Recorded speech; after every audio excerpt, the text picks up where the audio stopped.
దుర్గాప్రసాద్ గారు నమస్తే అండి. Good morning, good afternoon Vijay గారు. దుర్గాప్రసాద్ గారు, ముఖ్యంగా కాంగ్రెస్ అధ్యక్షులు మల్లికార్జున ఖర్గే కీలక వ్యాఖ్యలు చేశారు. ప్రధానంగా ఈవీఎంల మీద చేసిన కామెంట్స్ ని మీరు ఎలా తీసుకుంటారు? ఇప్పుడు వెంకటరెడ్డి గారికి గుడ్ ఆఫ్టర్నూన్, మిగతా పాల్గొనే వాళ్ళకి గుడ్ ఆఫ్టర్నూన్. ఇప్పుడు ఈరోజు దేశంలో రాజకీయ నాయకులు, రాజకీయ పార్టీల పరిస్థితి ఏమైందంటే ఎప్పటికప్పుడు, అంటే ఇందులో మా పార్టీ కూడా మినాయింపు లేదు. ఒకప్పుడు రిజల్ట్ వచ్చిన దాని మీద ఆధారంగా అన్నాం. మేము గతంలో కూడా, గత ఎన్నికల్లో వచ్చినప్పుడు కూడా ఈవీఎంల మీద అనుకున్నాం, కానీ సరైన ఆధారాలు లేవు దానికి. అయితే ఇక్కడ ఖార్గే గారు ఒక ఏఐసిసి నిన్న కార్యక్రమంలో మాట్లాడుకుంటూ ఏదో పార్టీగా మేము ఈ భారతదేశంలో బాధ్యత ఉన్నది, మాకు నేషనల్ గా అనేక మూడు ప్రభుత్వాలను ఏర్పాటు చేసినాం. నేషనల్ ఫ్రంట్ గవర్నమెంట్ కానీ, యునైటెడ్ కానీ, మేము మూడు గవర్నమెంట్లు వేసిన బాధ్యత మాకు భారతదేశంలో ఉంది. కాబట్టి ఒక బాధ్యత గల పార్టీగా మేము కూడా కోరుకున్నాం. Ballot is the very valued. ఈ టెక్నాలజీ వచ్చినప్పుడు అటు అవుతుంది, ఇటు అవుతుంది, ప్రజల్లో కూడా అనేక అపోహలు ఉన్నాయి. కాబట్టి మేము కూడా కోరుకుంటున్నాం బ్యాలెట్ ఇవ్వమని. బ్యాలెట్ ఇస్తే తప్పేం లేదు. కానీ ప్రపంచ దేశాల్లో ఎక్కడ చూసినా కూడా ఈవీఎంల వల్ల, దానివల్ల మనకి ఎవిడెన్సెస్ ఏం దొరకట్లేవు. కాకపోతే ప్రతి రాజకీయ పార్టీకి ఏమైందంటే ఎన్నికల్లో ఓడిపోయిన తర్వాత ఈవీఎంల మీద వేయటం అలవాటైంది. 151 ఆ రోజు జగన్మోహన్ రెడ్డి గారికి ఆయన ఇచ్చిన సంక్షేమ పథకాలు ఇస్తారని చెప్పి ఆ రోజు ఇచ్చారు. మళ్ళా ఈ రోజు ఆయన వచ్చిన తర్వాత రాజకీయ నాయకుల మీద, ప్రజల మీద విచక్షణ లేకుండా కేసులు పెట్టి అంత దౌర్జన్యంగా చేయటం వల్ల ప్రజలు వెంటనే రియాక్ట్ అయ్యారు. రియాక్ట్ అయ్యి ఇటు ఇచ్చారు. దాన్ని ఎట్లా ఇప్పుడు ఖార్గే గారి మాటలకు అర్థం ఏంటండి? కర్ణాటకలో ఏం జరిగిందండి? కర్ణాటకలో ఇవాళ కాంగ్రెస్ గవర్నమెంట్ ఎందుకుంటుంది?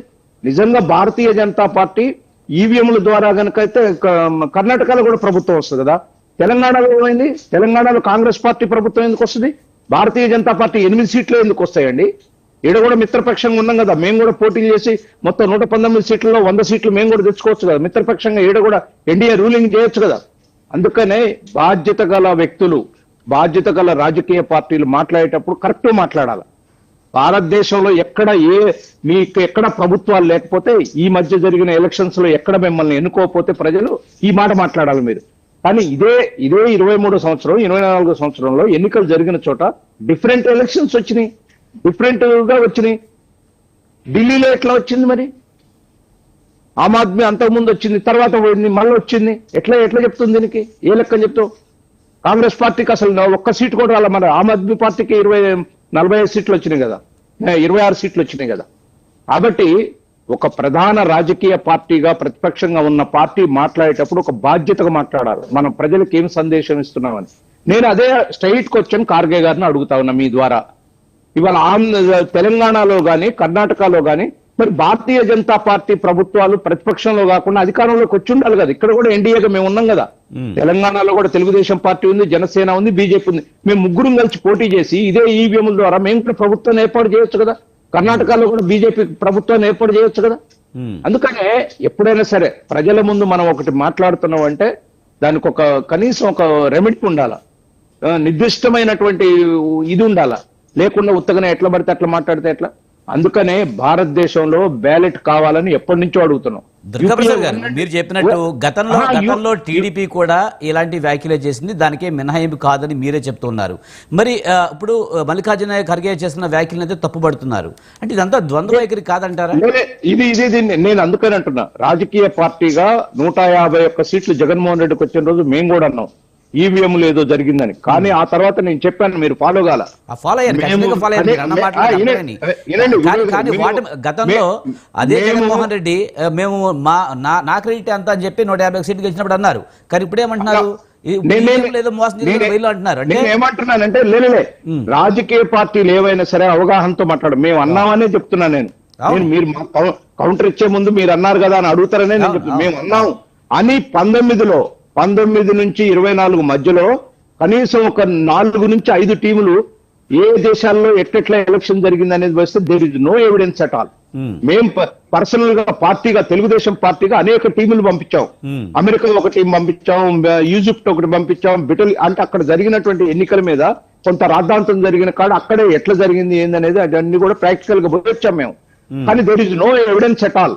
మాకు ఎక్కడ కూడా ఈవీఎంల మీద ఎవిడెన్స్ మాకు దొరకలేదు. మేమే చెప్తున్నాం కదా. మేమే ఆ రోజు జగన్మోహన్ రెడ్డికి 151 సీట్లు వచ్చినాడు, అబ్బో ఇదేదో జరిగింది, అసలు మేము ఇంత ఘోరంగా ఓడిపోవటం ఏంది, మాకు 23 సీట్లు రావటం ఏందని మేము అన్నమాట నిజమే. రాష్ట్రపతి వరకు పోయినాం, ఈ దేశంలో ఉన్న లీగాలిటీస్ అన్నిటిని టచ్ చేసినాం మేము.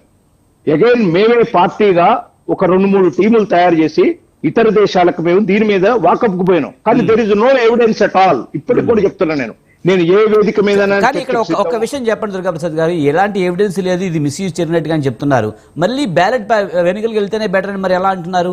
ఏమీ తప్పు లేనప్పుడు ప్రజల్లో అపోహ వినండి. మేము ఒకసారి మాట్లాడినప్పుడు ప్రజల్లో అపోహ ఉంది. ఇవాళ కార్గే నేషనల్ కాంగ్రెస్ పార్టీ అధ్యక్షుడు ఆయన మాట్లాడినప్పుడు అపోహ ఉంది. కాబట్టి భారతదేశంలో సాంప్రదాయ ఓటింగ్ అంటే బ్యాలెట్ తోటి ఓటు గుద్దేది సాంప్రదాయ ఓటింగ్. సంవత్సరాల తరబడి, ఇప్పుడు స్వతంత్రం వచ్చిన 75 సంవత్సరాల నుంచి కంటిన్యూగా అదే ప్రాసెస్ ఉంది. ప్రజలు కూడా అదే కోరుకుంటున్నారు అంటున్నా.